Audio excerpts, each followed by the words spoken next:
আড়াই মাস পর তালা ভেঙে কেন্দ্রীয় কার্যালয়ে ঢুকলেন বিএনপি নেতাকর্মীরা। বৃহস্পতিবার সকালে দলটির নেতাকর্মীরা নয়াপল্টনে কেন্দ্রীয় কার্যালয়ে ঢোকেন। পরে বিকেলে সংবাদ সম্মেলনে দলটির কার্যালয়ে স্থায়ী কমিটির নেতারা অভিযোগ করেন, আন্তর্জাতিক মিডিয়ায় এই নির্বাচনকে প্রহসনের নির্বাচন হিসেবে চিহ্নিত করা হয়েছে।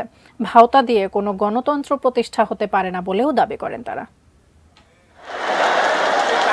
সরকার পতনের এক দফা আন্দোলনের অংশ হিসেবে গেল ২৮শে অক্টোবর নয়াপল্টনে দলীয় কার্যালয়ের সামনে মহাসমাবেশের ডাক দেয় বিএনপি। কিন্তু পুলিশের সঙ্গে সংঘর্ষে পণ্ড হয়ে যায় সেই সমাবেশ। এরপর তালাবদ্ধ করে দেয়া হয় দলটির কেন্দ্রীয় কার্যালয়। এ ঘটনার ২ মাস ১৩ দিন পর সকালে নয়াপল্টনে বিএনপির তালাবদ্ধ কার্যালয়ের সামনে জড়ো হয় দলের নেতাকর্মীরা। কিছু সময় পর আসেন দলটির সিনিয়র যুগ্ম মহাসচিব রুহুল কবির রিজভী। এরপর হাতুড়ি দিয়ে তালা ভেঙে দলীয় কার্যালয়ে ঢোকেন তারা। এ সময় রিজভী বলেন, ক্ষমতাসীনরা নিজেরাই নির্বাচন করে জয় পরাজয় ঠিক করেছে, তাদের নিজেদের মধ্যেই সংঘাত হবে বলে দাবি করেন তিনি।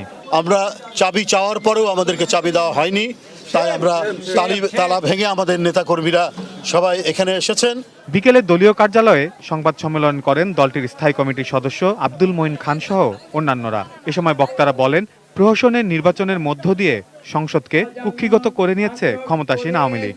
নির্বাচনের একটি আবহ সৃষ্টি করে দেশে বিদেশে ভাওতা দিয়ে কোনো গণতন্ত্র হতে পারে না, এটা আজকে প্রতিষ্ঠিত হয়ে গেছে। সংবাদ সম্মেলনে সমমনা দলের নেতারাও উপস্থিত ছিলেন। এর আগে দুপুরে ৭ই জানুয়ারির ভোট নিয়ে ঢাকা রিপোর্টার্স ইউনিটিতে আলোচনা করে নাগরিক ঐক্য। এ সময় বিএনপি নেতা ডক্টর মঈন খান দাবি করেন, আওয়ামী লীগ যাকে নির্বাচন বলছে তা আসলে কলঙ্ক।